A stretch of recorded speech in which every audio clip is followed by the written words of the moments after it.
Ready to go? All right. Hello, everybody. Thanks for joining the November 19th Parks and Recreation Advisory Committee meeting. I'm sitting in for Brent as the chair this evening. He's been traveling, so was unable to make it. So I'm vice chair, so I guess I get the primary role. So let's go around the room, I guess, and take roll call. Burton, I'm here. Justin? Here. All right. Lindsay? Here. Martha? Here. Tim? Hey, all right. Sadia? Sadia's not here, right? At least, yeah. We'll keep a tab if anybody else comes in. All right, so moving on quickly to the B, which is the approval of the agenda. If everybody's looked at that, as everybody good with what we're going to discuss tonight? Yep, sounds good. Having problems jumping on. Oh, perfect. No worries. Hi, Sadia. Hi, and my camera's also having issues. I must be having a moment. That's all right. I appreciate you being here. All right, I'll put you on the present side. So, all right. Go to 3C, 2C. Do we have anybody saying public comment? Not here, no. One attendee not raising hand, so no public comment, but No public comment. All right, moving on. Quite efficient tonight. Discussion items. So we were going to discuss the Miners Park walkthrough, of which I was the only one that did it because it was pretty dark, but I had my iPhone flashlight out. Did a walkthrough of the whole park. I was pleasantly surprised of actually how good a condition it is in, especially considering the multiple very cool play structures are all made out of wood.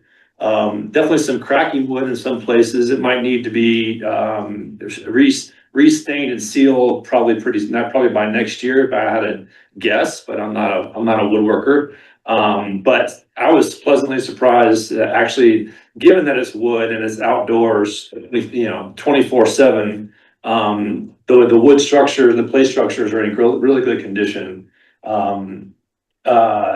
Such a cool park.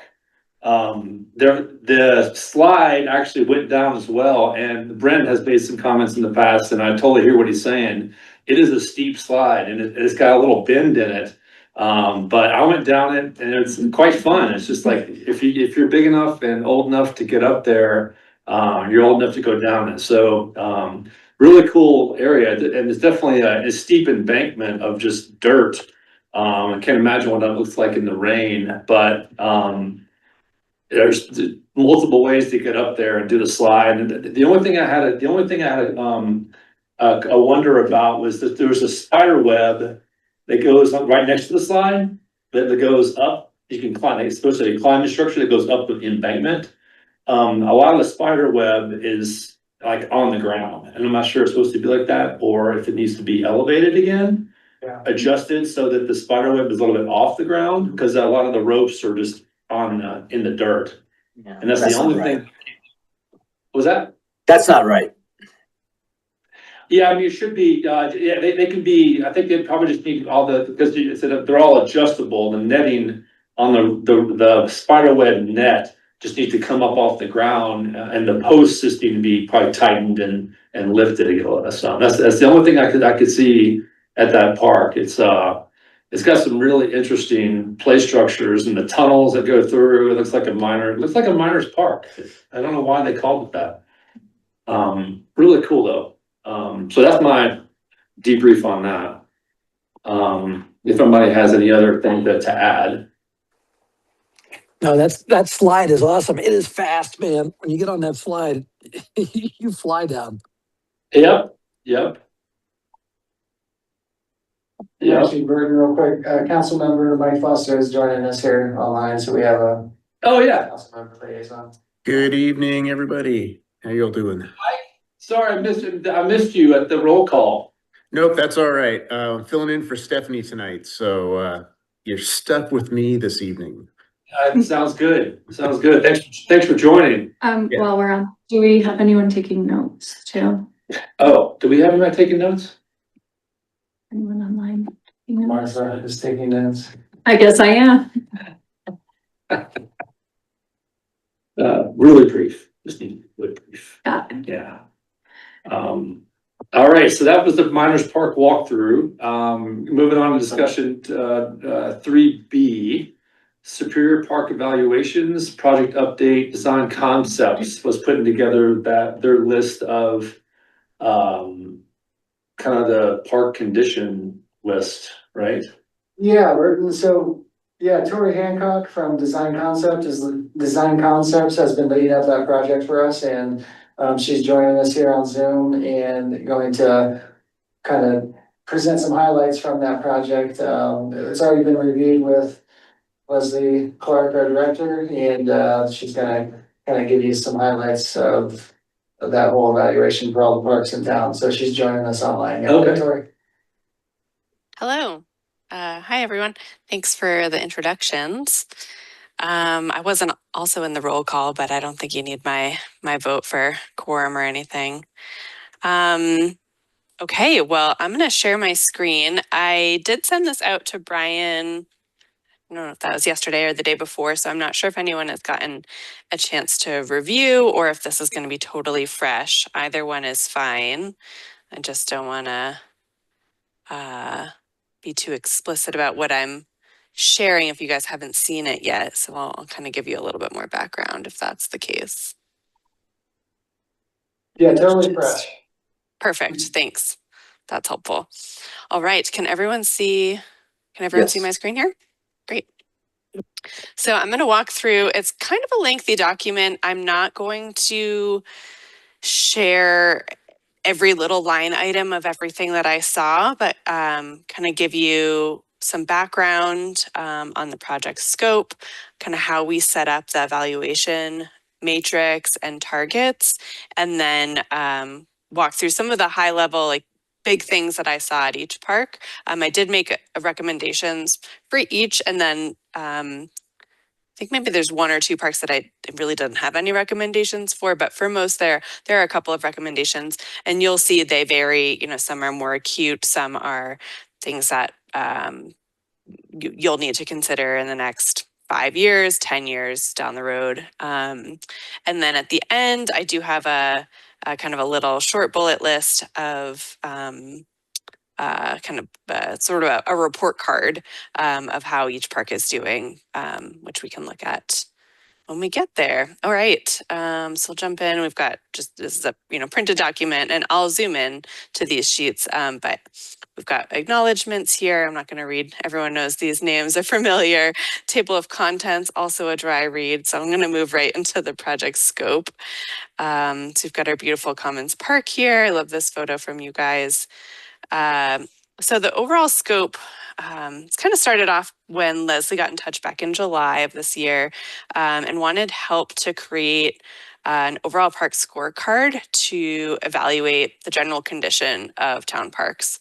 So this vision was really to help prioritize expenditures for the town, to inform those budgetary considerations going into next fiscal year or future budgetary planning for the next decade, and really to get a picture of what amenities at which parks are in poor condition, in fair condition, in great condition. So we looked at furnishings, we looked at pathways, restrooms, shelters, courts and fields, playgrounds, kind of everything that a park has to offer. I looked at, what's going on with that fence over there. really high level stuff and kind of nitty gritty stuff.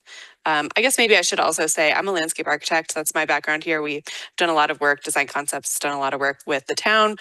Some of these parks were designed by us, not by me personally, so I don't have any personal stake here. We try to evaluate those all equally. So that's kind of my lens that I'm using to look at these. We really looked at any health and safety risks and tried to have a pretty close eye on any of the accessibility components, looking at pathways, looking at, these sort of basic amenities to make sure that we're at least meeting that threshold at all parks as a minimum. So this document does build on our 2023 playground evaluations that we also completed. I also have the playground safety inspector certification under my belt as well. So I created a matrix for those, and that's not included in this document, but we did acknowledge that that was included. That was completed in 2023. So this kind of builds on that. We did not redo that full safety inspection for each of these parks.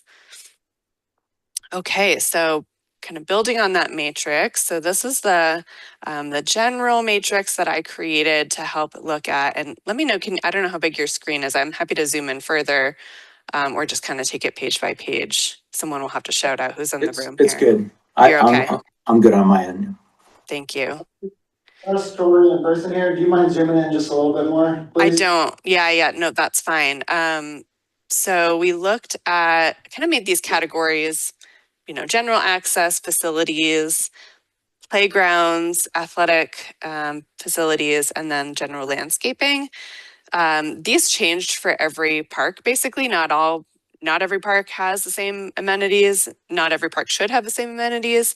There were some standardization across the different park types. So the regional, community, and neighborhood parks, most of the neighborhood parks don't have athletic facilities, but not all have playgrounds. So there is some variation.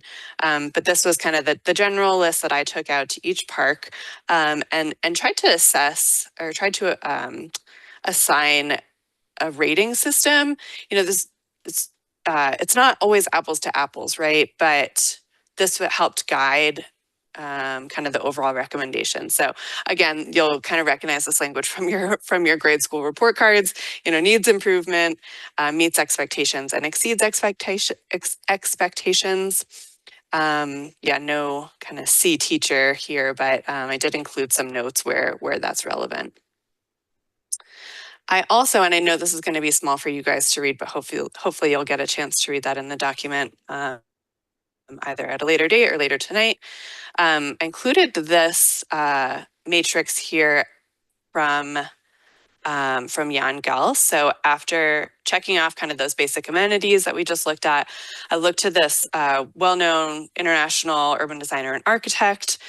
He developed these criteria to help measure and evaluate the overall quality of a public space. So is it safe? Is it comfortable? Is it enjoyable? That's a pretty subjective measure, and it's not based on, are there benches, right? I mean, that's a way we can quantify. Is it comfortable to sit here? Is there a place to sit? It's sort of a 2-for-1, or something that helps to supplement, that basic presence absence measure. So those qualitative aspects, does it look nice? Does it feel nice? Does it smell nice? Am I hot? Am I exposed? Am I thirsty? Do I want to come back here? Is this a place that I want to come back to, that I want to talk about? So I didn't give, kind of a number rating for these items, but it is something that I considered in my notes and in my general recommendations. Any questions about these measurement techniques here?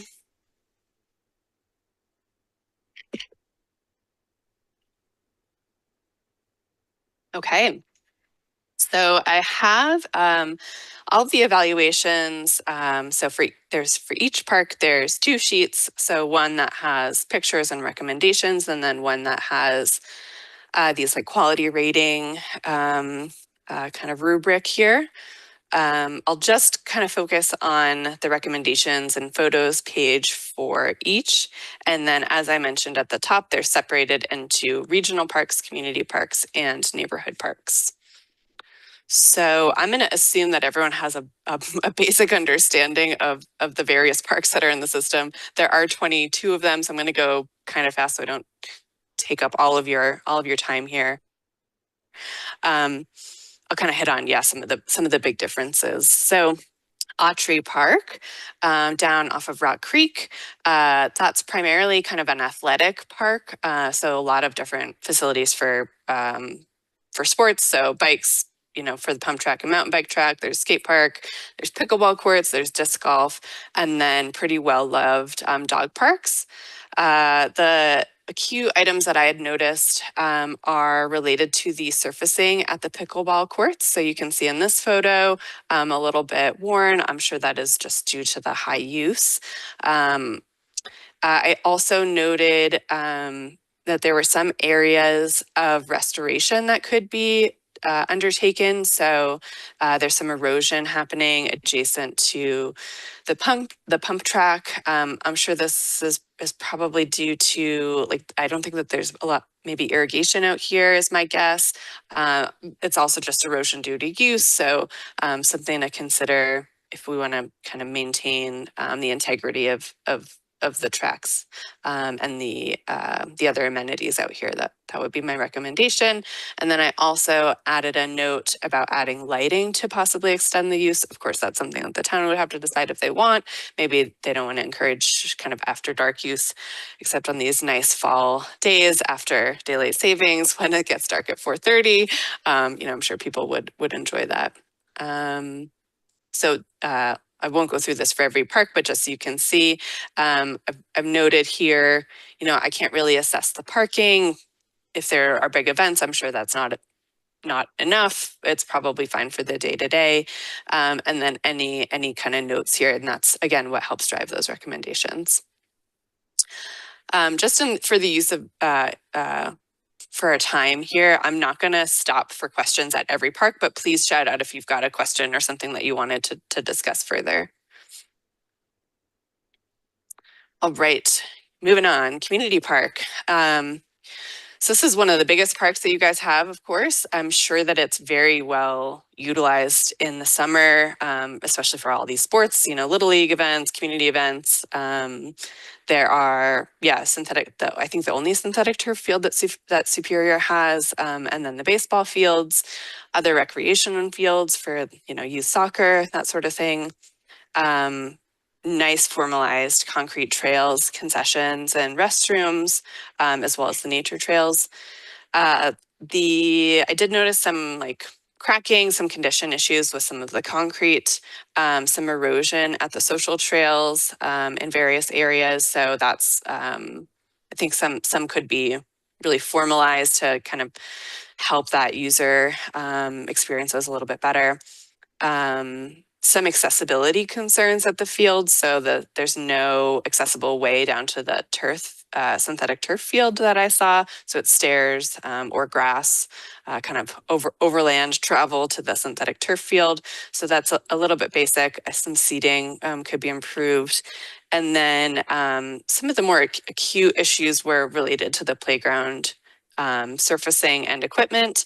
I'm not sure what the age of the equipment is, but there were a couple of hazards. So there were a couple sharp edges that I noticed, some fall zone questions that I had, and then overall, the pea gravel is not an accessible surface, and it's not a safe surface for the height of the play equipment that we have here.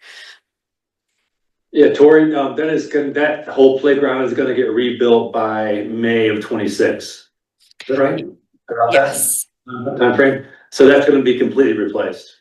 That's great, because you'll see that I put it pretty high as far as things that need to be replaced. So I'm glad to hear we're aligned. Yes, exactly. Yeah. And then the other thing I noted, that's sort of more qualitative, but for a park of this size and as many users as that are at this park, I didn't really see like really any ornamental planting. Some of the shade can be improved. So that's something to consider as you're looking into that redesign. Yeah, there's gonna be all new shade structures above all the swings and a lot of the other Great. places. Yeah, so it's gonna be pretty big shade structures too. Yeah, they have to be. Yeah, they have to be really tall above the Yeah. swings. Yep. Yep. That's great. Okay, so Commons Park, or Superior Commons, however you say that. Also one of the largest parks here, relatively new. So things were in pretty great shape. The tree canopy, of course, is growing. I'm not going to assess it for being exposed because the trees are small. I understand that those are are going to be improved. That being said, there were a couple key locations where shade shelters could be installed. At the playground. Maybe at the main gathering area at the top of the parking lot, near the amphitheater, that sort of thing.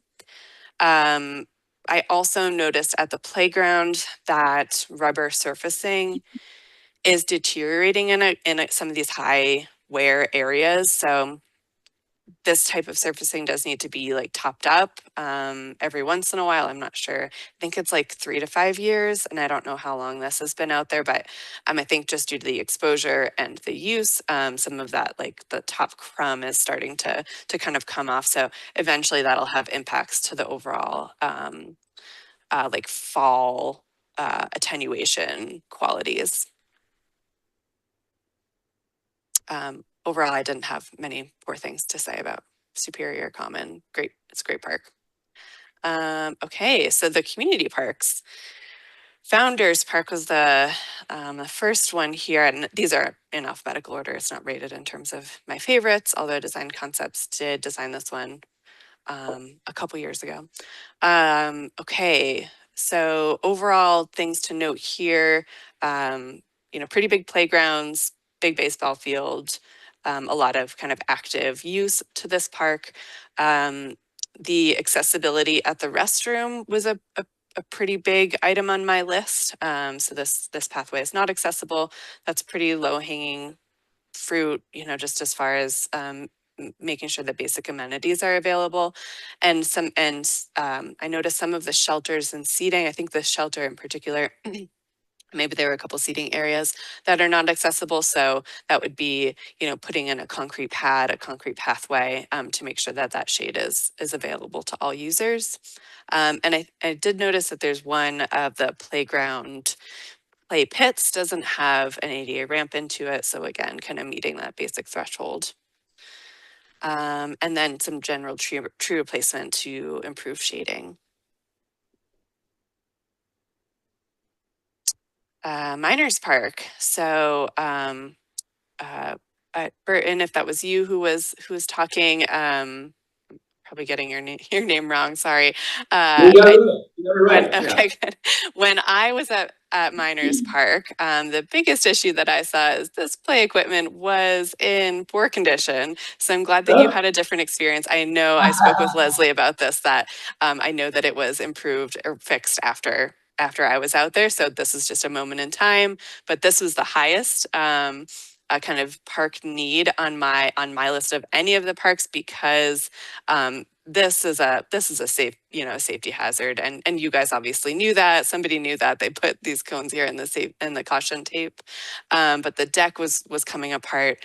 The bracing had been broken, or the bolts had come off. Something had happened, but this is an entanglement hazard, and of course there was a lot of play here. So it sounds like that was fixed. So that's great. Well, I don't know about that. I mean, it definitely, the wood is weathering, definitely, but as long as it's been out there, I thought it was in pretty good shape altogether. Yeah. Yeah. But it definitely needs to be stained and like sanded and sealed again. Yep. Yeah, I didn't notice, as far as like wood structures go, sometimes we see a lot of splintering. Yes. There wasn't that much of that for this wood. You can see a little bit of the condition, but as far as like areas where people put their hands and whatnot, I thought it was in pretty good shape as well. Oh, here's a picture of the net you were talking about here that's laying on the ground. That's the, These, I can speak to that a little bit. Yeah, so these items need to be tensioned. I think they say every 3 to 5 years, kind of looking at that retention. That's something, general park maintenance. So I didn't ding anyone for that. So safety hazards at the playground, we talked about that. Oh, and then the other thing is this park, I wasn't actually sure how to evaluate it. It is technically a community park, but it sort of functions a little bit more like a neighborhood park in terms of its amenities. Like there's no restroom, there's no parking.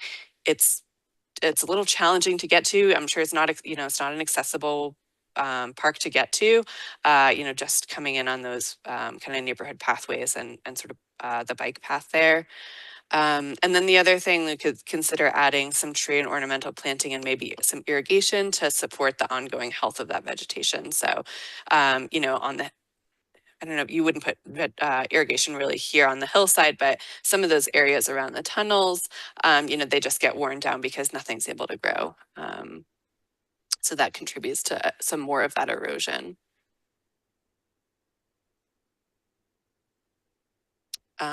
North Pool Park, I understand that both of the pools have ongoing design or kind of new design work that's happening there. So take these as considerations for that.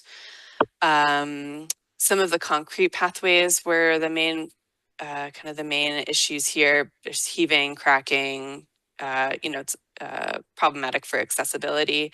The seating, I think, could be improved. It's, a little bit worn.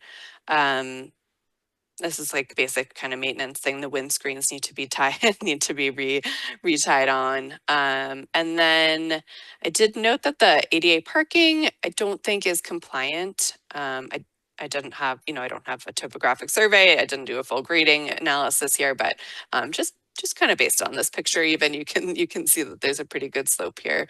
And I don't think it meets those clearance measurements that are required now. And then generally improving the accessibility at the playground.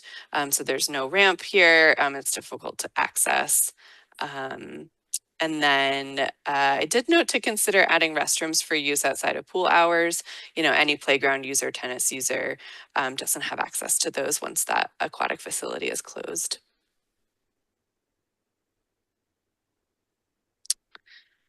Purple Park. Again, concrete pathways. I'll probably note that for maybe the remainder of these parks. It's just something that has to be replaced every once in a while. Of course, I know with the soils in Superior, things shift a lot, so it's just an ongoing thing. I did also note, Purple Park overall in great condition. There is a lot of what I would call non-functional turf, non-essential turf. It's, areas there's not kids using it for sports. It's a big area. Even if you had the entire town out here for a picnic, you still wouldn't, cover all of this open sod. So the primary users are really the geese maybe that are out here. So just, maybe a consideration for strategic reductions in some of that, that turf area. And then just a plan for replacing or improving the decking at the bridge, probably in the next 5 years. Again, just with wood being exposed, that's a general maintenance item. South Pool Park. So primary use for this park, I'm sure, is the pool. When the pool is closed, there's also a playground. Well, I know that's accessible to the pool users as well when that's open, but the playground is open all year round. And then the skate park, of course, is open. And then there's some walks around, kind of pathways around the park with 2 shelters and some tables. I would say the main priorities are to consider adding some seating at the playground, and then adding restrooms again for those park users who are using the facility, using the space outside of pool hours or pool season.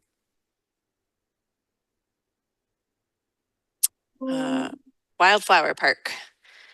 Again, pathways here. I know that the soils at this park are a bit of an issue. The soils are also contributing to maybe some poor health of the trees. I know the age of this park because again, this is a design concepts park. So the trees I can tell are struggling because I know what they should look like after, 15 years, 10, 15 years. So some measures to help support the tree health. And adding shade at those key locations, if the trees are not able to really thrive here. I did notice there's an area of damaged fencing at the north side, and that's noted here on the matrix. And then I made a note here to consider replacing some of the playground surfacing with a continuous material. So whether that's poured in place or synthetic turf, it might help with, the kind of those maintenance, yearly maintenance needs where you have to go and top up that EWF because it's so exposed and I think pretty windy here. That EWF I can tell is blowing into the turf, the sod rather, and it may be contributing to why those trees aren't really thriving. That sort of the nutrient balance might not be appropriate for them. So that might be kind of a 1-2 punch for that. Okay, neighborhood parks. Any questions? Kind of take a halfway. We're sort of at the halfway point here before I move on. Great. Thanks. There's a lot of listening to my voice. I hope this is interesting at least to get a full picture of everything. Okay, Asti Park. So this one is unique in the park system. Really a small neighborhood park that's meant for a passive recreation, passive use. I think the use probably supports the historical museum that's on site. Primary notes here are that there's some fire damage that has yet to be repaired at some of the plantings. I noted that it is, it's listed, it's signed as an arboretum. So if it's meant to be a place where plants are growing and where folks can come and look at these things in good condition, that really replacing the plantings and the irrigation that's going to support them would be a good use. And then general accessibility on site, so that some of the crusher fines pathways are not in great condition and some of the seating is really not accessible.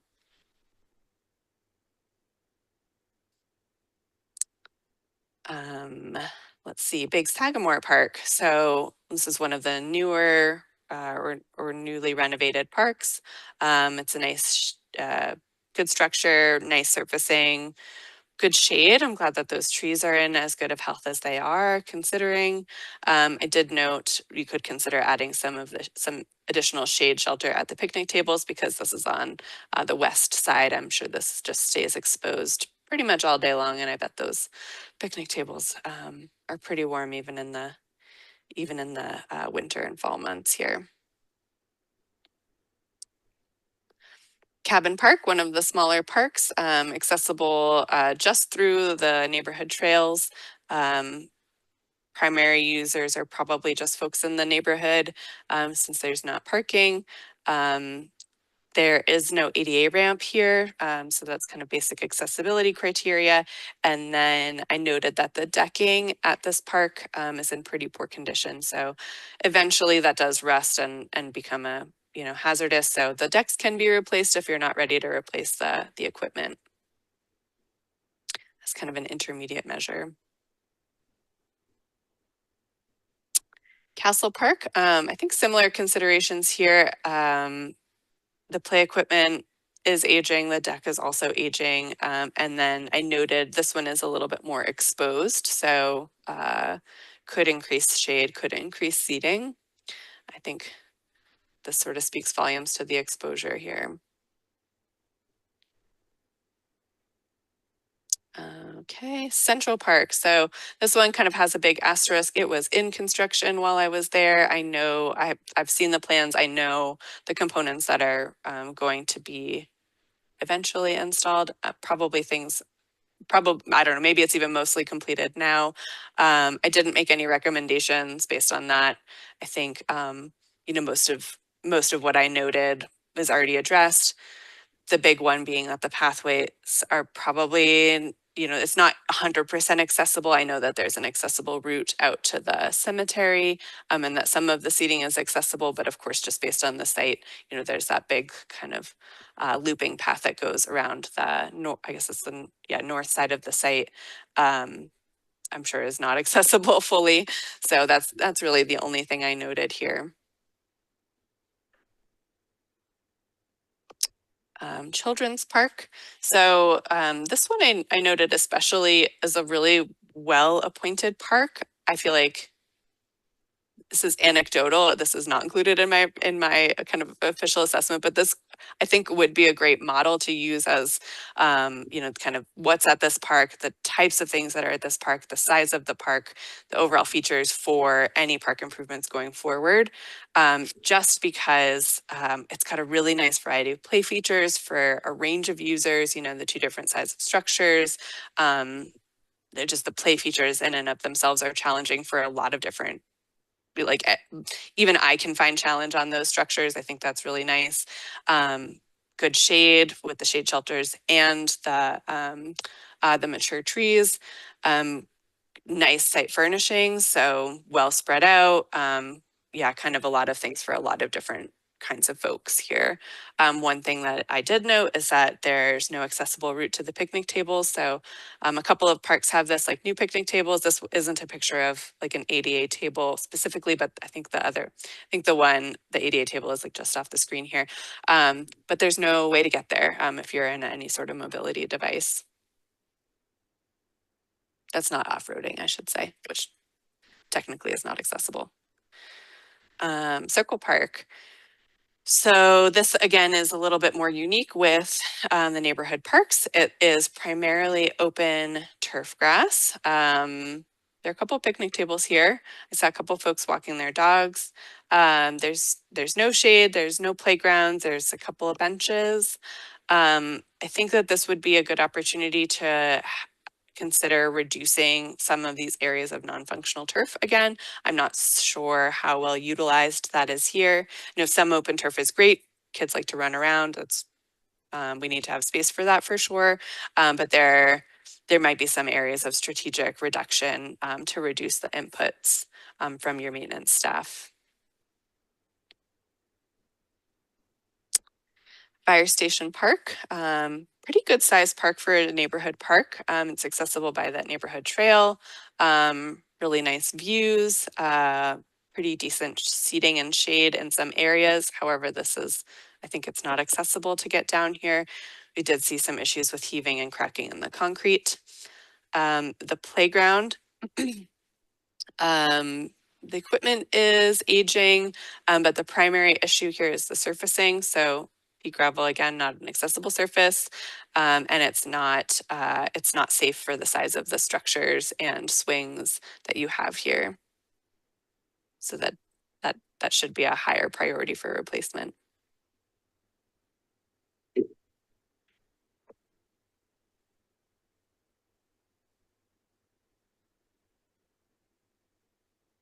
Grasso Park. Let's see.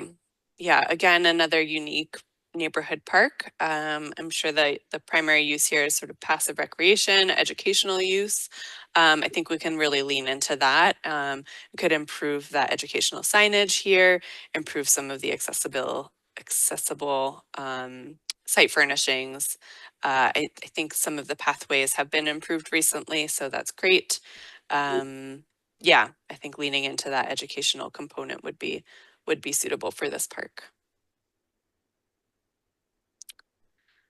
Little Sagamore. Oh, I've got a typo here.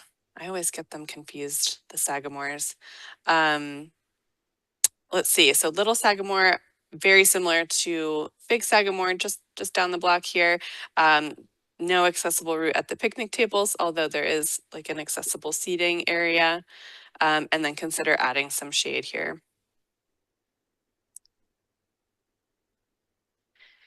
Pirate Park. So this park wasn't included in our 2023 playground assessment. So I did a more robust kind of look at the structure itself. I noticed that there's what we call like a level 1 hazard, where there's a missing bolt at the wheel of the ship here on the play structure. And then the other things that I noted that were kind of safety related are really related to the surfacing. So like the depth of the surfacing isn't appropriate. The height is too high because the surfacing is too low, but that's all based on the type of surfacing that there is. So replacing the surfacing would really fix most of those issues. Of course, the playground equipment itself is quite old. So the decking at the play structure you can see is starting to deteriorate.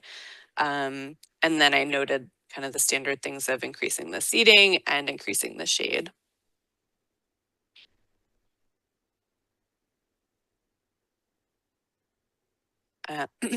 Riverbend Park, so primarily open turf grass area. There's a looping pathway. Same things I've noted here. Shade, consider reducing that non-functional turf. I did notice, kind of walking through the park here off the pathway, maybe there's some drainage or irrigation issues happening. It was pretty soggy, so that's something that can be addressed. And Village Green Park, our last park, we've made it. So overall, I think we've rated it pretty highly. The primary things to note is that the surfacing, especially where it is against the sand here, is deteriorating, right? The sand is kind of like abrading that surfacing and like getting into all those crannies and starting to take up those the like granules or sort of shreds of rubber in here. So that's where we're seeing a lot of kind of more deterioration. That might be something that can be fixed based on based on like that top up and adding that top coat. We'd have to reach out to the installer to have that information. And then I would consider adding some shade at the playground. This is pretty exposed and there's nice shade elsewhere. So eventually the trees will grow up, but there's not a lot of trees around the playground. So I think that's something that would improve the user experience.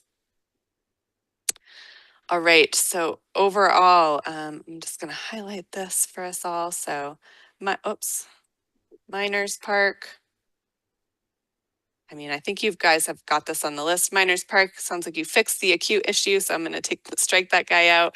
Community Park, you guys are working on, and then these parks, Pirate Park, Fire Station, are the ones with the pea gravel, and then some of the like major accessibility concerns I had for the North Pole, Castle, and Circle Park.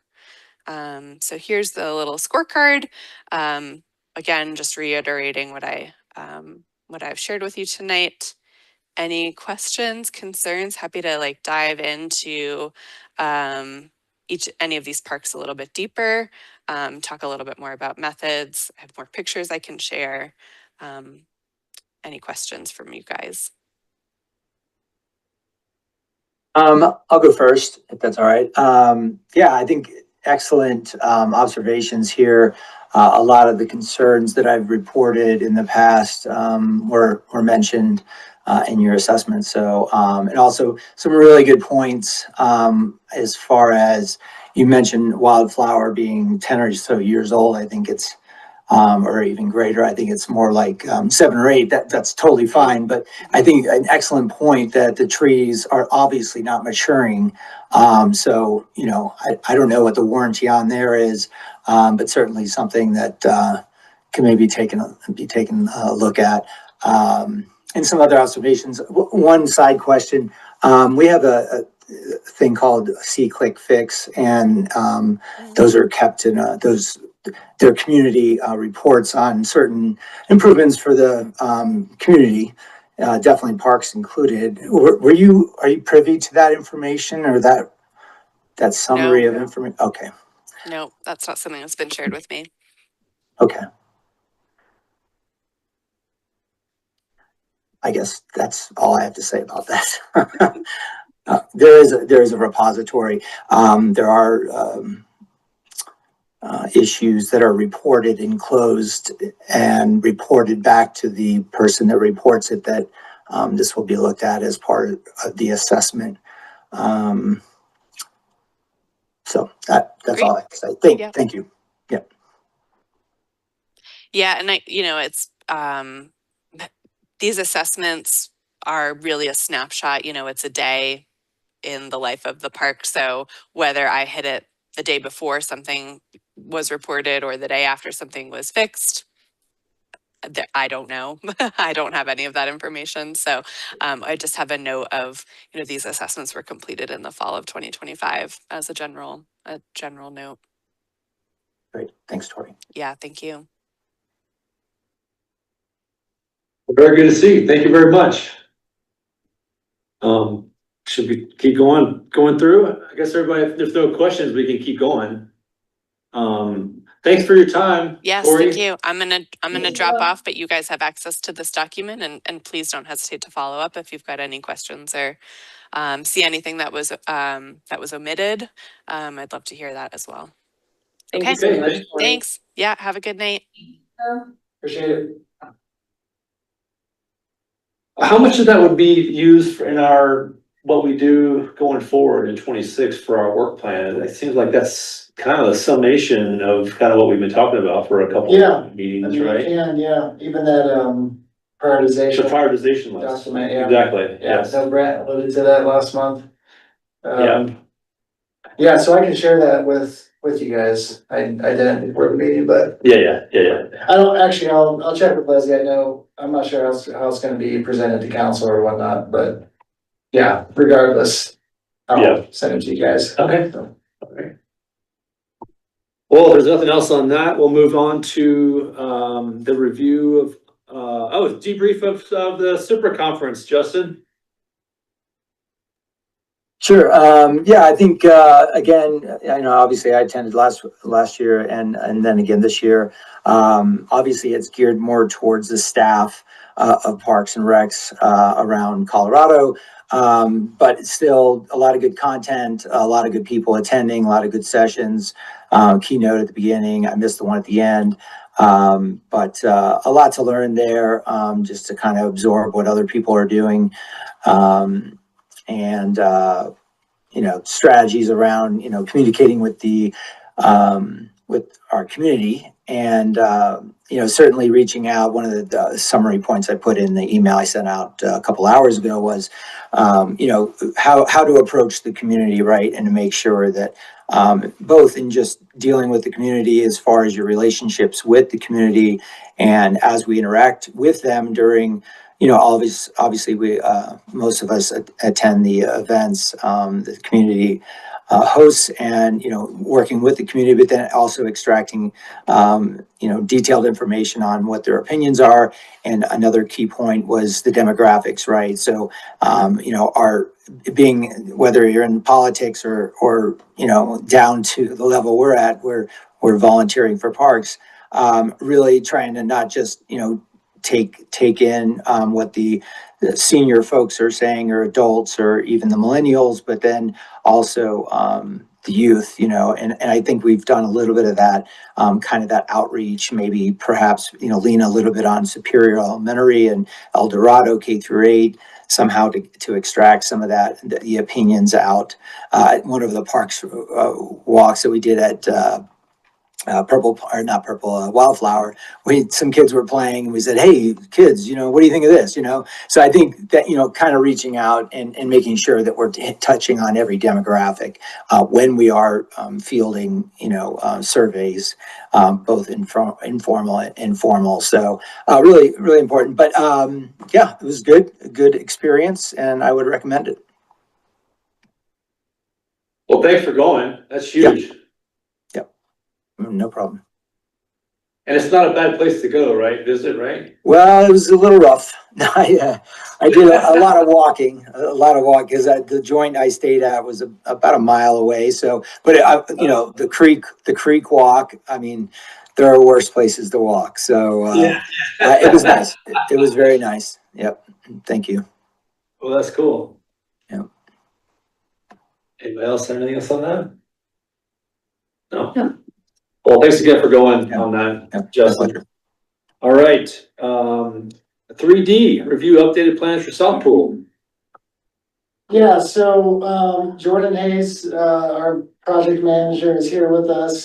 She's gonna kind of go through some of the highlights of the, presentation that was given to council at the, I think it was November 9th, last Monday's meeting, town council meeting. And then kind of go through that. You guys have any questions on that? And then she'll kind of review what the guidance that staff received from council at the end of that meeting. So, but yeah, some exciting stuff. I'll pull it up here and just give me 1 second. Yeah, share my screen.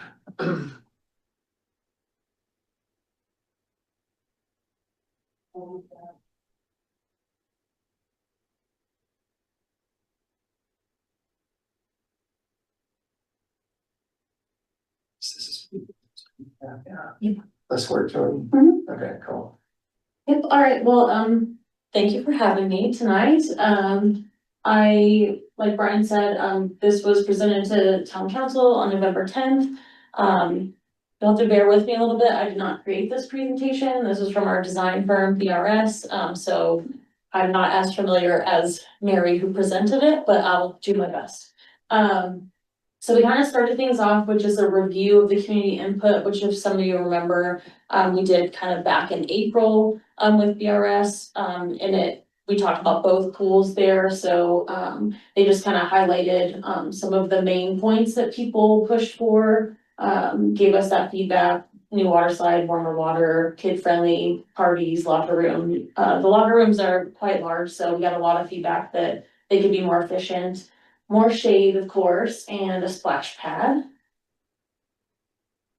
And then we also did a survey, so there's kind of an open house, a survey that you could participate in. So we had a ranking system in the survey, so the public could kind of just comment on what they'd like to see. So that's what this is here.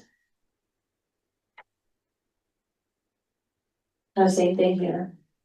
So South Pool was built in the early 2000s. I want to say it was 2002 or 3. And then we kind of took it over after the fact. So it's old, it's getting old. We have some intermittent downtimes, which if, you know, you're all residents, you probably remember, when that happens. The existing sand filter is going to have to be addressed, this year. Before the next pool season. So we actually are gonna start the design on replacing that sand filter now. So that will get replaced before this actual renovation happens. So just a note on that. The baby pool is pretty outdated. Again, the locker rooms. There's no family changing room at this location, which is a requirement in Colorado now in public spaces. If you're doing a renovation, you do have to add in a gender neutral restroom. So that would cover that base. And then some accessibility issues just from its age. And then there are some concrete issues, so it's kind of hard to, I think, all the doors in the building. So we'll address those things too. So this presentation is kind of broken up into site improvements, the bathhouse, and then the pool itself. So the site improvements, we did get some cost estimating done on sort of a basic renovation of the pool house itself, the site, and then pretty detailed on the pool, you'll see. So more shade, of course. Here, there's a lot of, we'll have to upsize the water tap for the pool just because the circulation is going to be a lot faster, it'll be a lot more water going through there. So just some considerations here for the site. This is the existing bathhouse. So you can see the restrooms are quite large. We're pretty lacking in storage space, especially for the pool chemicals. So we're gonna upgrade all of that stuff, but that's just so you can see what it looks like right now. So this kind of outlines all of the renovations that are included in this estimated cost range, $1 million to 1.3. So kind of just replacing the tile. There will be some walls that are moved. So again, to make those restrooms smaller, make the pool equipment room a bit bigger. It's pretty hard to get around in there. So for staff purposes and safety, it'll be better to have a bigger pool equipment room. and a chemical storage with, proper ventilation.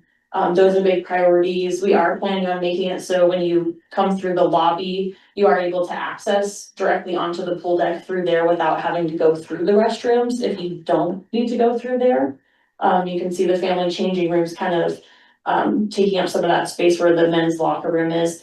This is a very early concept, so these are kind of just boxes on a page. It's not necessarily, you can kind of see the lockers under there and the restrooms. All of that will change, but this was an early version. All right, so this is the existing pool. So they just kind of put some metrics together for us just to, this is what we're starting with. So talking with BRS and their aquatics designer, WTI, it kind of came up early on in the talks of, with the budget, with the bond funds that we are using to renovate this pool. Does it make sense to just renovate the existing pool, which has, some wasted space? It's not like the most ideal, it's pretty outdated. Does it make sense to just renovate what we have and put a couple new features? Or does it make sense and could we fit it into the budget to really just kind of scrap what we have and kind of start over and really rebuild the pool?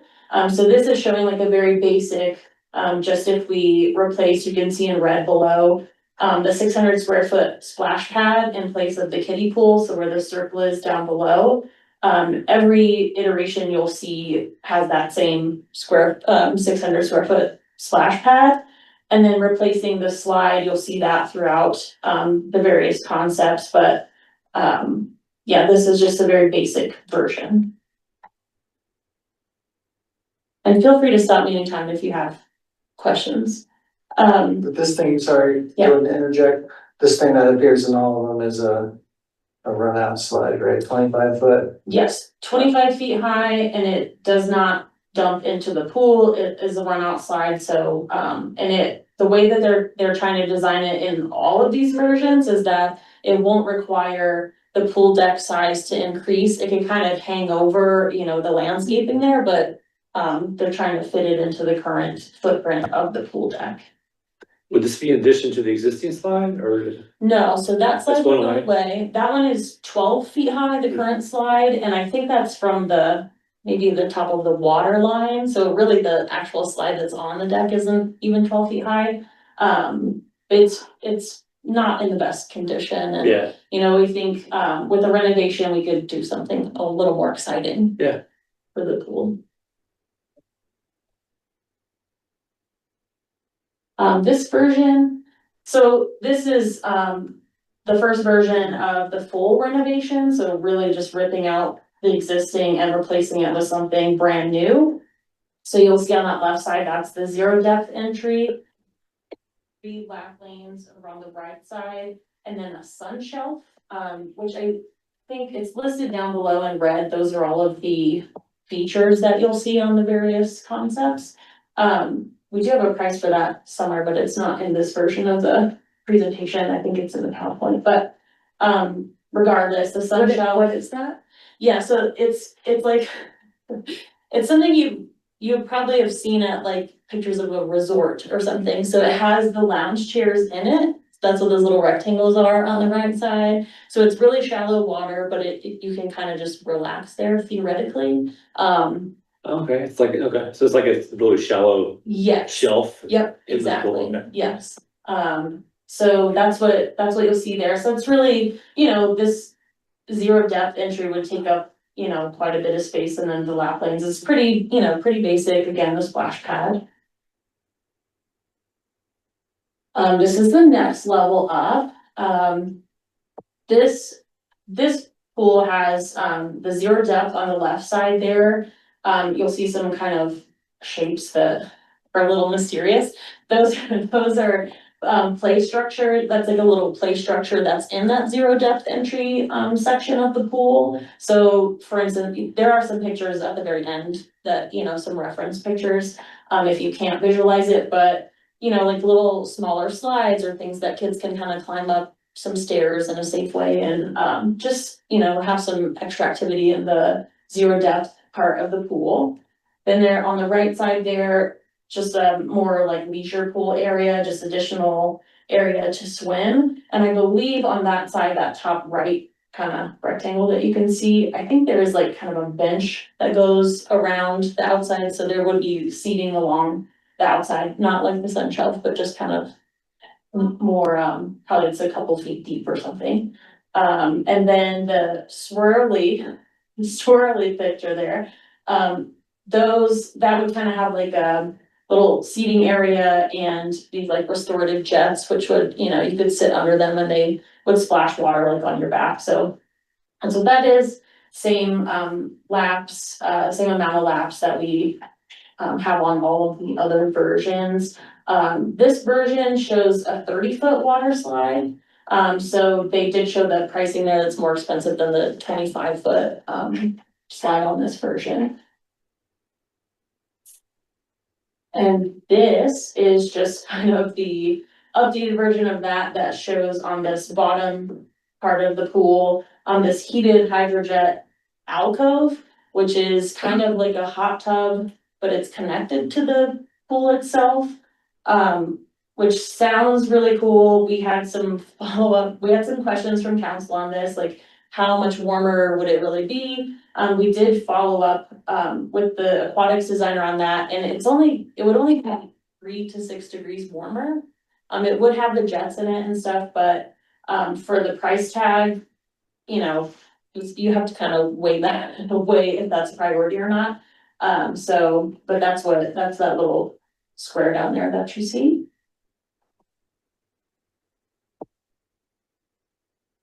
Option 4, this one shows what are we calling it? A current channel, so it's kind of like a small lazy river.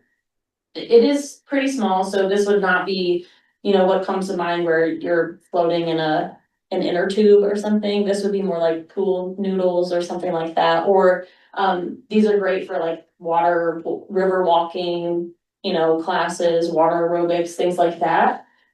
So this version is kind of the Cadillac version of the pool, with everything. So you can see, in the lap lane section, that actually goes down to 12.5 feet deep.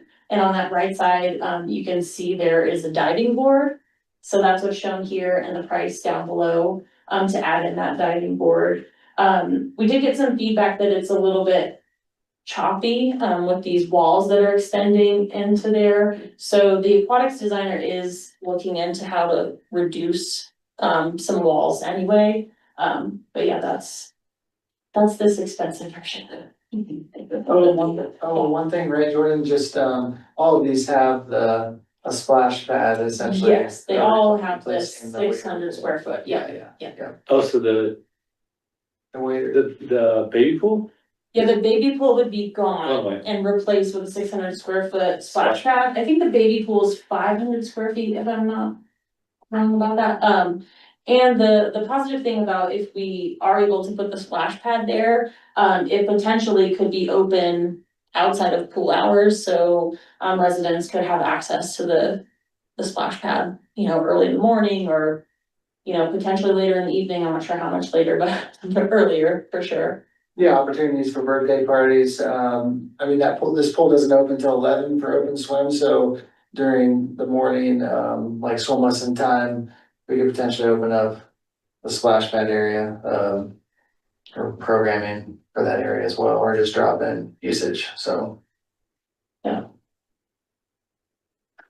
So with all of that, we went through, all those options with the design firm, BRS, and kind of went through, staff priorities, the feedback that we got from the public engagement earlier this year, council priorities, just things we've gathered even through the process of redoing North Pool, redesigning that.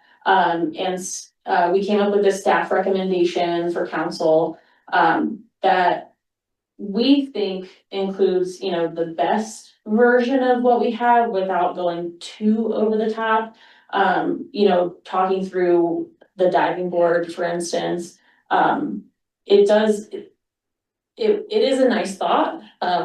It does kind of cut back on some of the usage. So if you have the diving board on that right side, you have to kind of rope that off, so no open lanes at all if the diving board is being used. You know, there are safety concerns, a little bit of a liability issue.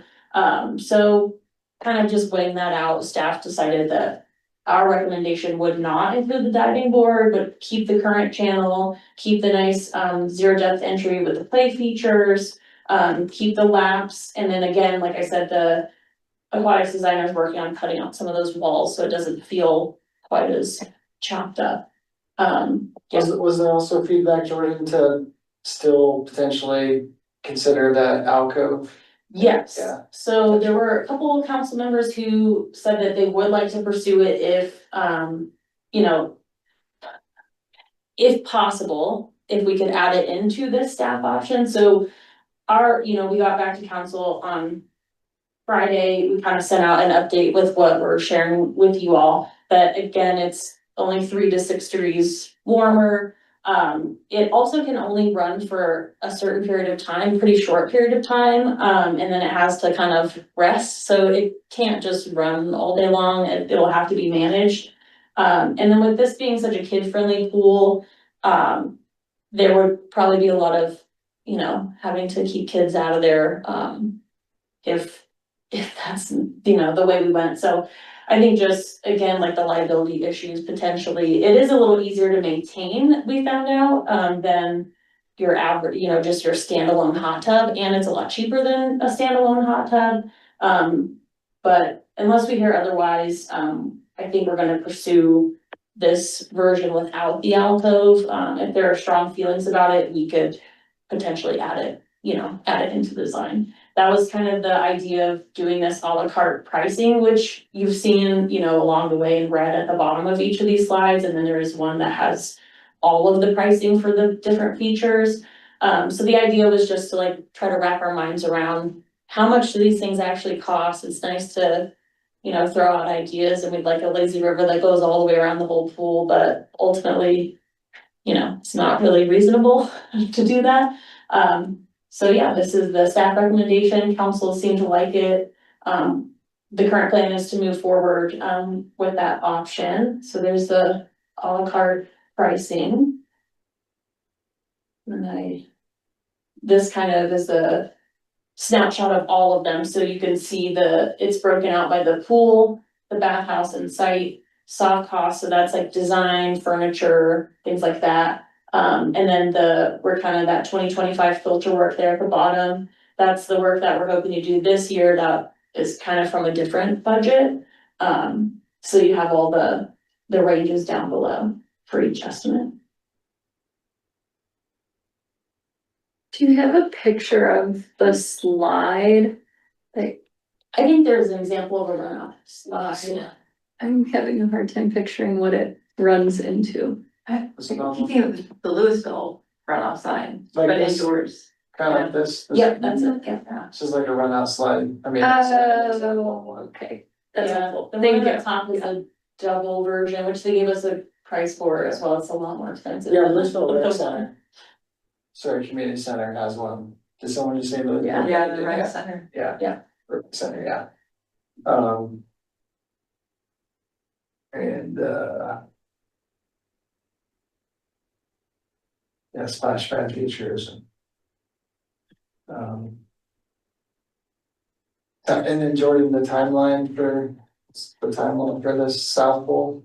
Yes, so timeline for South Pool, we're hoping to finish up design, by, I think, mid-April, at this point, so we finish up design in April. Of course, we'll do more updates to council, and if you all want us to come back as we, you know, get further into the design and have more of an idea of the bathhouse and things like that, we can certainly do that. So we finish up design mid-April, put it out for bid, hopefully have a contractor on board, maybe by the end of May. And even if it was a little bit later, it'd be okay, there's still plenty of time to order those long lead items like the pool mechanical equipment, work with Excel, that kind of stuff. And then construction ideally will be the same time as North Pool, so we're currently planning on after next swim season. beginning construction on both pools. So we would bid them out together. Contractors would have the ability to bid on one or the other or both. And we're hoping that if we are able to do that, then there might be some potential savings from someone wanting to bid both. Like we would ask that they show us, the savings that would occur if they were awarded both pools. And then, so construction would be like late August, September through the next May, so 26 to 27. You're ready for 27 season. Yes. Jordan, I think this got asked last month too, with that finalized North Pool design with some of the value engineering stuff, or like, how's that gonna play it out as far as like, when will that design be presented to council or at some point, or? I don't think we're planning on, we'll share it with council. I don't think Yeah. we're planning on presenting it Yeah, because they've already kind of seen what we're doing with it, but we're pretty much at 80% construction documents right now. We just got some updated pricing on how the value engineering is going, so we'll kind of see how we're gonna meet with our consultant tomorrow and talk through some of that stuff and how we get to 100%, so that we're ready to bid it out. But it's kind of all the stuff that we've already talked about, and if anyone wants to see where the design is, you can go to the town website, and it should be in the projects. There's one for North Pool, there's one for South Pool. This presentation is linked in the South Pool one, if anyone wants to share that. Great. Sounds good. Yeah. Anybody have any questions? No questions. I just love it. I think the staff recommendation is awesome. You guys nailed it. It's really, really cool. Thank you. We tried. Yeah. All right. Well, we'll keep moving along. Thanks, Jordan. Yes, thanks, Jordan. 3E, complete and finalize the 2026 work plan.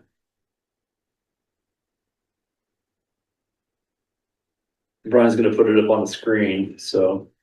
So yeah, basically real quick, obviously this gets done annually, usually at this meeting, and then there's a couple council meetings in January. I'm not sure which one yet, the finalized 2026 PARC work plan will go to, but typically the chair or vice chair is available to speak to it when that gets approved by council. So usually this meeting, I think you guys can look at this and anything that needs adjusted or revised or whatnot. Burton will be making some real-time edits and we'll kind of go from there. Yeah. Some of the stuff I think we can keep, such as that first quarter, finalize the 2026 work plan. We can keep that at the top. I'll just change that from 25 to 26, as well as the bullet point underneath that holds the whole leadership election. Brett will be back when, in terms of, I think he's missing this, I would say missing this meeting and then the next meeting, I think, and he'll be back in February. But I can't, or maybe December, I'm sorry, December, he's not gonna be here December or January, back in February, so I think that's what he said, but so we'll just keep that there. At some point in the first quarter, we'll hold the leadership election. And then so that's pretty easy. Establish PARC discretionary budget usage plan for the year.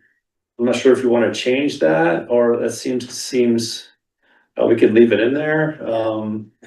I think we leave it. That's an evergreen item, right? Yes, evergreen. Some of these items are evergreen, essentially. Yeah, exactly. Thank you. Parks improvements and planning. Sorry, everyone on Zoom, can you see the work plan? Did I share that correctly? Yes, I can see it. Thanks, Brian. Okay, sorry, I kind of lost my Zoom here. My Zoom controls. Okay, thanks. Oh, you are? Okay. Okay, thanks. Yeah. I mean, and kind of ditto for just continuing down the list, parks improvements and planning, conduct amenities and service list prioritization. this is definitely a topic of discussion, that we always have as to, and I think we should keep this on there. Obviously, it's a good thing to do in the first quarter. Entity services, and potentially with the addition of the report that we just were provided in the summary of the design concepts part, that might help us, draft that, for next quarter as well, first quarter. So I'll keep that as on there. Review and provide feedback on recommendations for spending of funds from the 2024 sales and use tax ballot measure.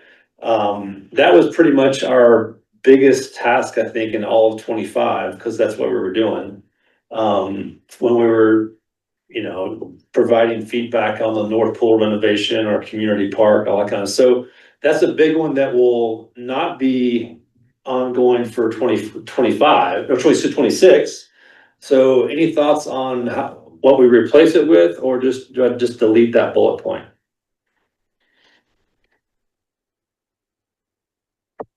Delete it. Delete it.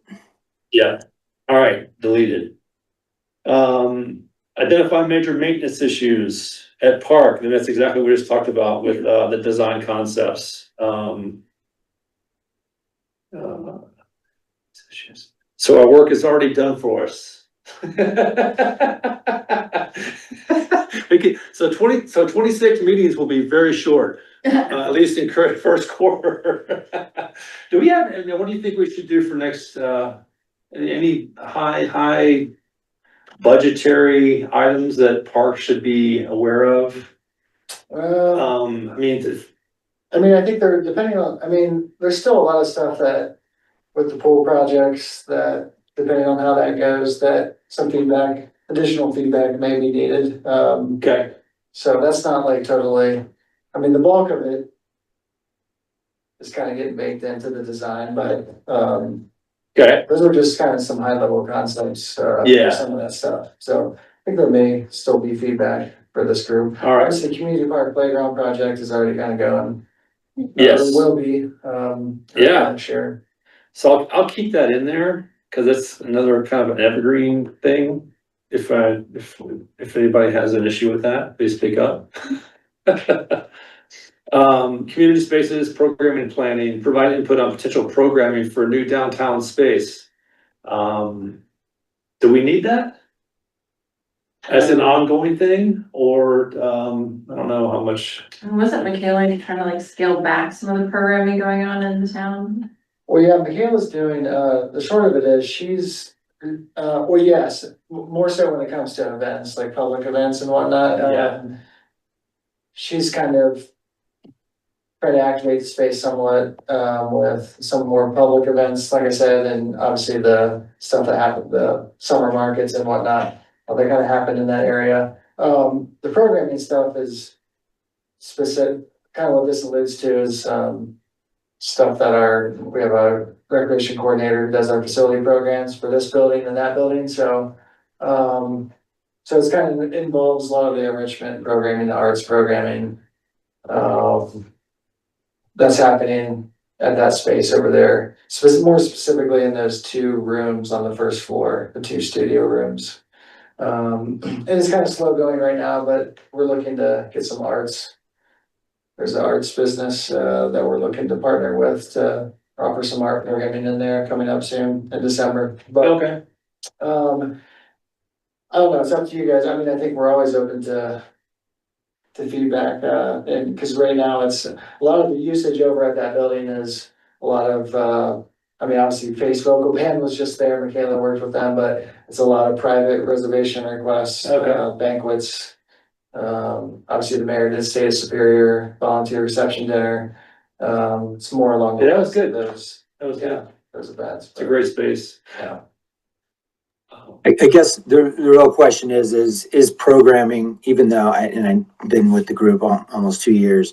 I know that we've spoken about programming before, certainly at the community center, and then a little bit about in the civic space. But is that really in our primary purview, or is it really just parks and kind of the open space? That's just a question. We've talked about that before, and I would agree, but you know, I guess recreation is part of our name, so we can have some advisory role, in my view, for that kind of programming, but if, as it relates to parks, but you know, I would agree, we're not set up as a volunteer organization to put on any kind of programming ourselves. Right.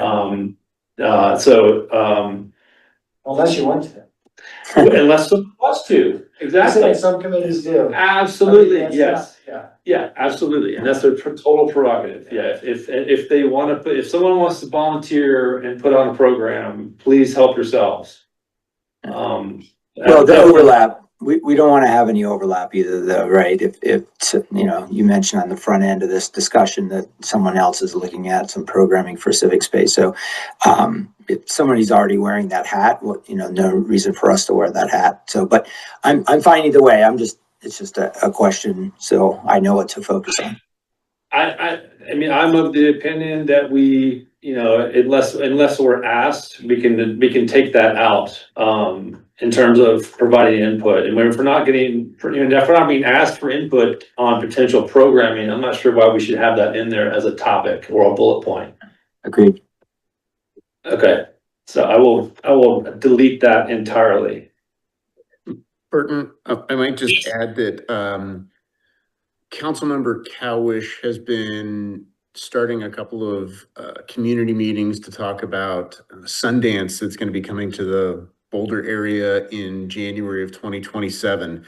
And so this is still very, very, very early conceptual ideas. Sundance won't even talk to Boulder until after the January 2026 Sundance, but we're just want to put it on the community's radar because there's, I think, a lot of pent up interest in wanting to get involved in some way, shape, or form. We don't know what that looks like yet, but Councilmember Cowish has had a couple of impromptu meetings just to kind of collect ideas and brainstorm. But I would imagine probably in Q1 of 2026 that the town may be reaching out to figure out how do we create activation around Sundance, specifically in Superior. So just something to keep your ears open for. Oh, sure. Yeah, that'd be great. You know, a couple showings or viewings of something out here. Yep. Yeah.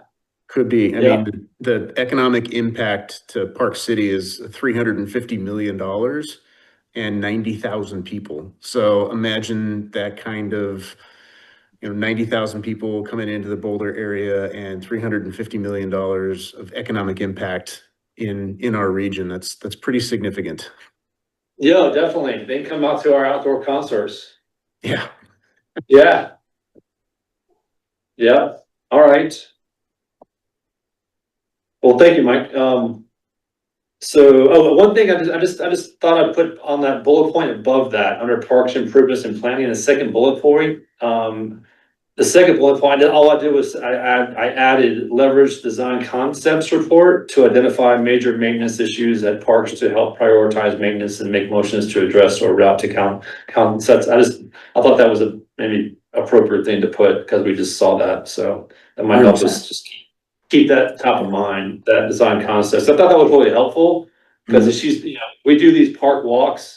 But we're a volunteer committee and we only meet once a month. So we're very limited in terms of what we're able to do. So that was very helpful to go through every single park and actually have someone with that kind of eye, I thought was, and have that there. So we should always go back and even if, yeah, so I thought that was good. So anyway. Yeah, I agree. And I hope with our voices, you know, the things that like civic space, obviously Sundance coming, a lot of the town and the leaders of the town focus on new build, obviously, you know, increasing revenue, which 100% we're all for, right? There's no doubt about that. But when you have parks that are run down and need attention, I'm hoping that we're not committing funds to make things bigger and better when we have parks like Pirate Park that was profiled, where, you know, kids have to either climb up to the first step, which is the decking that is deteriorated,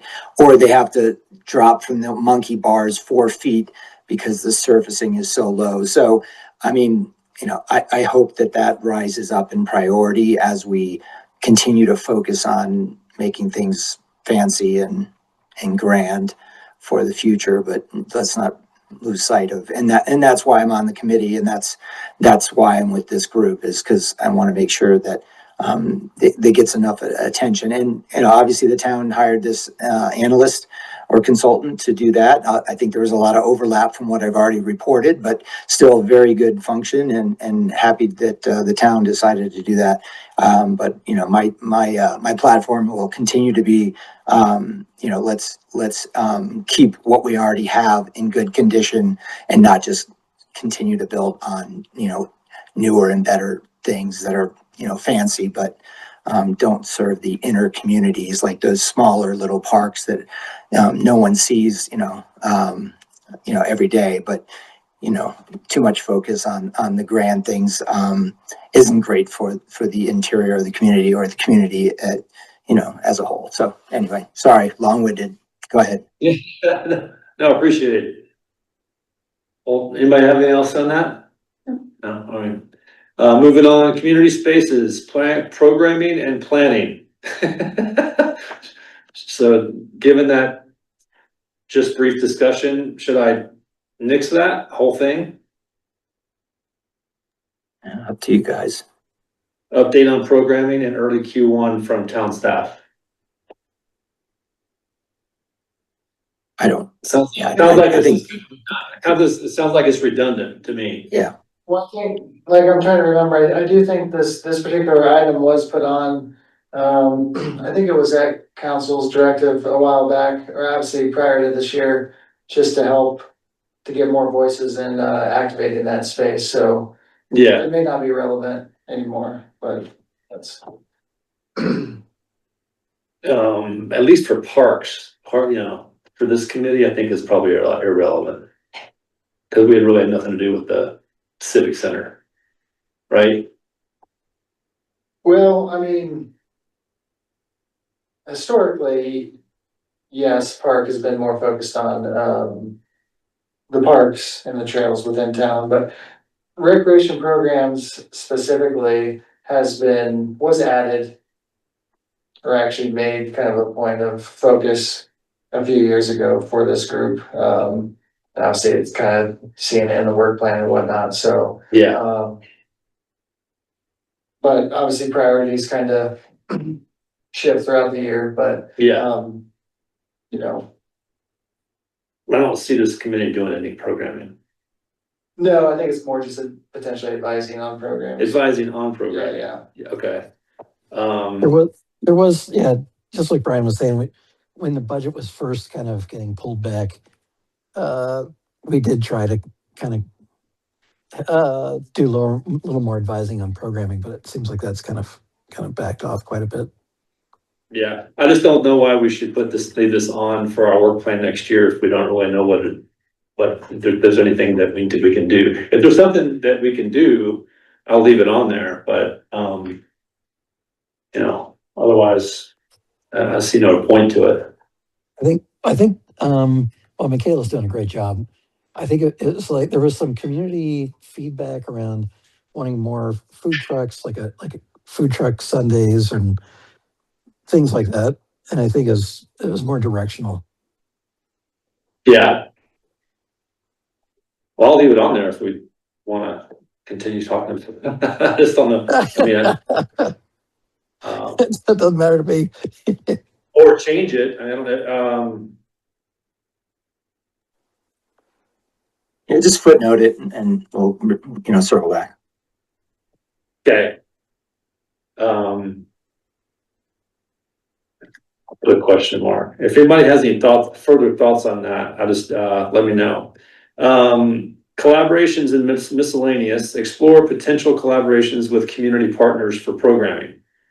I'll take out for programming and keep everything else, because Brent had shared with us a meeting or two ago that he had talked to OSAC about potential collaboration with OSAC on reducing some of the overly watered and, areas of the grass, turf that design concept, that's similar with design concept. So I think we should leave that in there because I think that was unanimous from our group to explore a collaboration with OSAC regarding those those exact parameters on potentially reducing the landscaping and maintenance of huge swaths of, opportunities to reduce the scope of work for landscaping on areas that are not being used by anything other than a flock of geese, right? So, I think we should keep that on there unless someone has other thoughts on that. No, I agree. I think we should all PARC, OSAC, and sorry, it's escaping me, but the green effort, whatever that, isn't there a separate group for green efforts? Anyway, working with the other groups, in collaboration to point these things out because they might not see what we see and vice versa. And certainly as a community, we should be looking to reduce our footprint as far as, in this context, water usage, whether it's on the community property or the schools or what have you. When you see flooding of our natural resource, I think that's something we can always point out and have some kind of source to lean on when we want to report those. Yeah. What's it? Is it OSAC still, or is it? Yeah. Okay. I'll just put explore potential collaboration with community partners such as OSAC and leave it at that. Okay. Actually, I could be more specific, I guess, but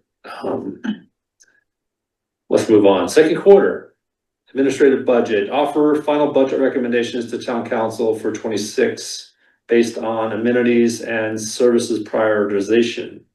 I'll keep that because that's what we're doing. Potentially addressed in Q3 if needed. I'll keep that exactly as it's written.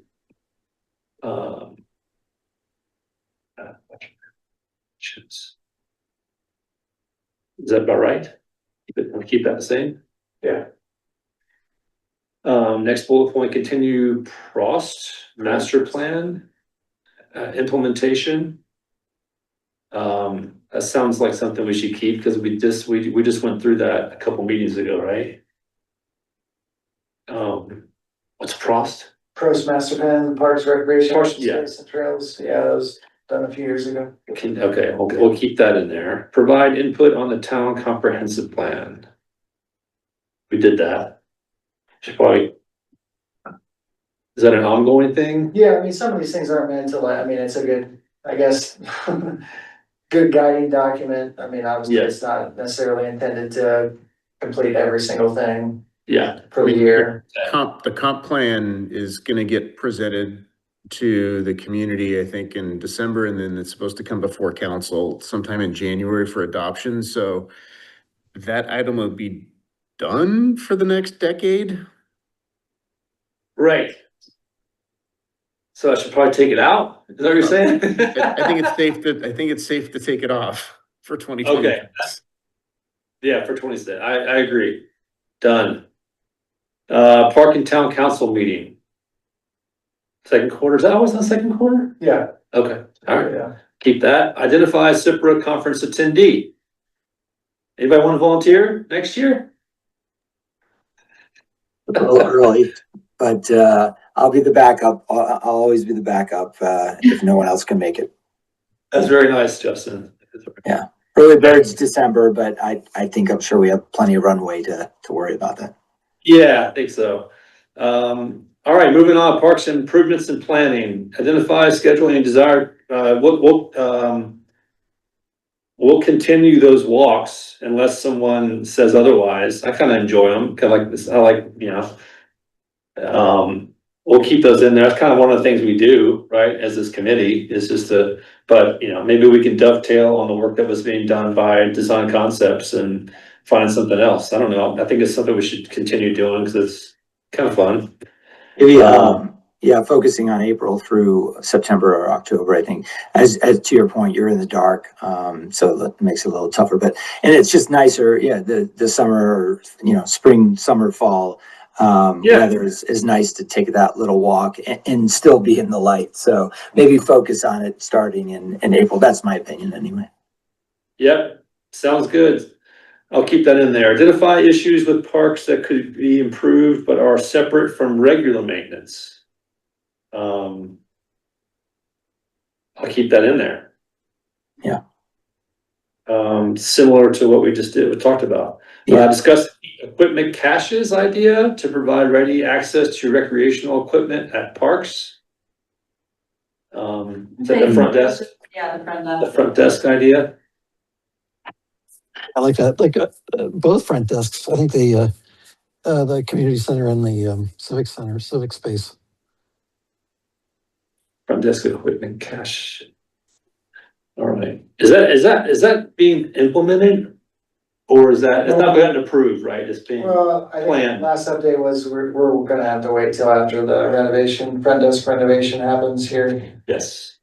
identifies. Okay. I should maybe keep that in there. Yeah, it's just, it looks a little different than how this is written. Yeah, it'd be more. Not caches at parks, but. Yeah. Oh, yes. Yeah. Desk equipment. Yeah. Storage. Yep. Idea to provide it. Recreational equipment. All right. Community spaces, programming and planning. Again. Not sure we'll do that. Personally, I think it's good to keep on here. I mean, that makes your guys' work plan, but, it doesn't. I mean, at least set it allows opportunity to provide input on programming, and just because staff are doing it doesn't mean that we don't necessarily want to hear from others such as this group, so. Okay, yeah. Well, I'll just similar with the Q1 bullet points. I'll say provide feedback when requested on programming. How about that? I think that helps. Yep.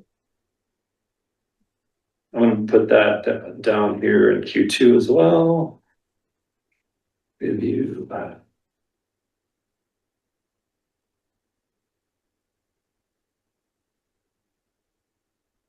Provide feedback when requested on programming. Yeah, I can keep going. Sorry, yeah. What time is it? Good, All about right. 20 minutes. Okay, collaborate, we're only in Q2. That's what I said. Okay, sorry. Early Q2 plan parks booth activities for the year. We can take out Arbor Day. I'll keep all the rest of that in there. What's Trails Day? We doing that still? Sometimes it depends, We have, National yeah. Trails Day, you Okay, guys have participated. okay. Third quarter administrative budget review process master plan to consider recommendations for areas to address in the 2026 and beyond. Keep that in there? Or to keep that out? We just took that out, didn't we? Took the comprehensive. The comprehensive plan out, okay, yeah. All right, I'll keep that in there. Trying to go fast. If anybody has any, I like doing this all by myself. Hey, I'm just the backup, committee chair. You're doing great. You get what you pay for. Exactly. It's the same here. All right, continue. Same, I'll keep all that stuff in there. We're going down, provides proactive suggestions for an ongoing input for town events. Sounds good. I'll just keep that in there. Collaborations, Melissa, okay, super conference, yep. Fourth quarter, we're in fourth quarter already, so, presentation from town staff on township year budget, we keep that in there. All that stuff, develop 26 work plan, that'll be 27 work plan. Parks improvements planning, review list of potential park capital improvements identified by Prost for 26 and 27. Update schedule for any desired committee park walks, that's good. Provide proactive suggestions for and ongoing input time events. Sounds good. Review year-to-date facility usage. Recreational program with pro staff. We could, anyone keep that in there? Sure, Yeah. I'll keep it in there. Final report from subcommittees. Sounds good. Ongoing collaborations with other committees, provide input on additional projects as requested. Done, finalized. I'll send you a copy.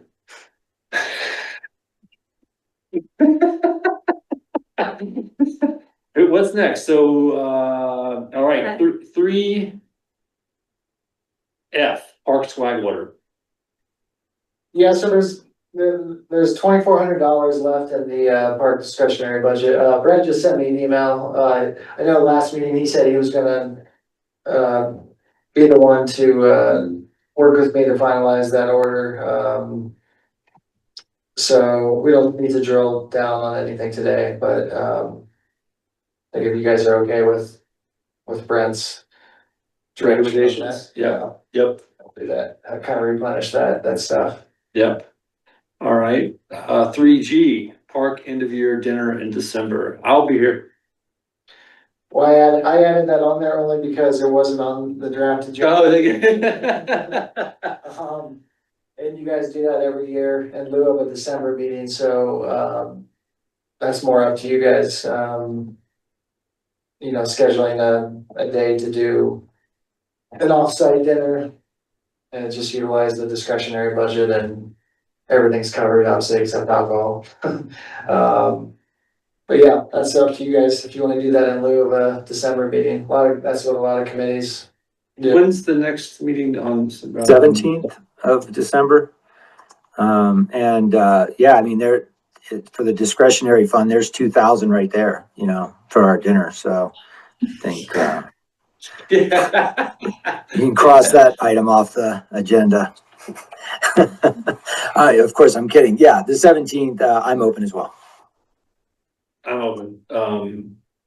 Where anybody have anybody? Well, who's not going to be here for on December 17th? I've got a in-office procedure that I will probably be out of commission for the rest of the day, unfortunately. Lindsay's out. You here? I'm tentative. Tentative. Anybody else? Sadia, Tiana? I'm still trying to look at travel and work right now, so I don't know if I'll be able to make that date. Okay. So TBD. Which day is it again? December which? 12th? 17th? 17th? I'm sorry, 17th, yeah. 17th. I should be around. And then we usually get not Mike, because he's just a stand-in, so he's not invited, but I'm kidding. Yeah, I mean, obviously, Brian and the rest of the crew that participates. Stephanie. Brent will not be here either. So is it just you and me, Justin? Or Tim, did you say yes? Well, yeah, that's romantic, and I appreciate that. But no, I mean, let's just, I mean, if it's appropriate, send out an email and just formally say who can make it.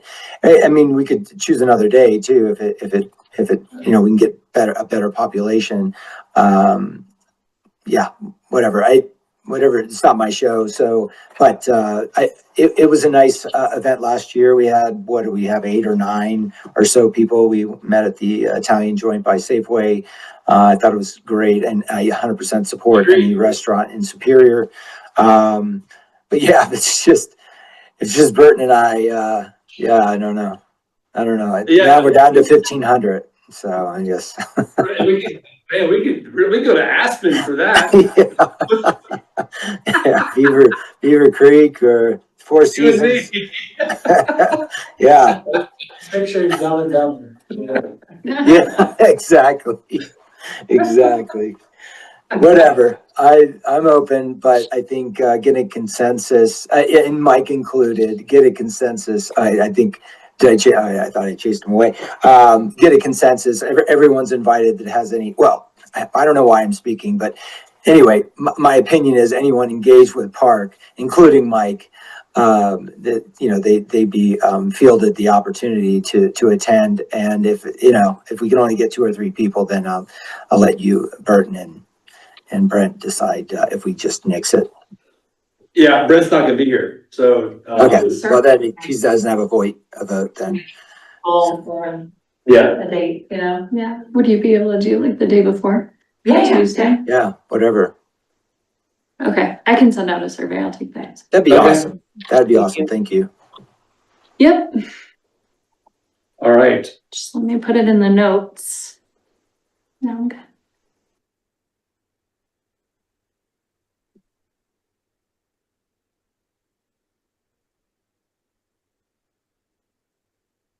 All right, moving on, number 4, updates from town staff or council liaison. Yeah, actually, I don't have anything. A lot of the relevant updates were mostly covered tonight. So. Yeah, I don't have anything. Okay, I just have a Martha? couple of quick things, just as a fun reminder, the Louisville Turkey Trot is November 28th. So if you're looking to go run before stuffing yourself with turkey and mashed potatoes, go do the 5K Turkey Trot in Louisville.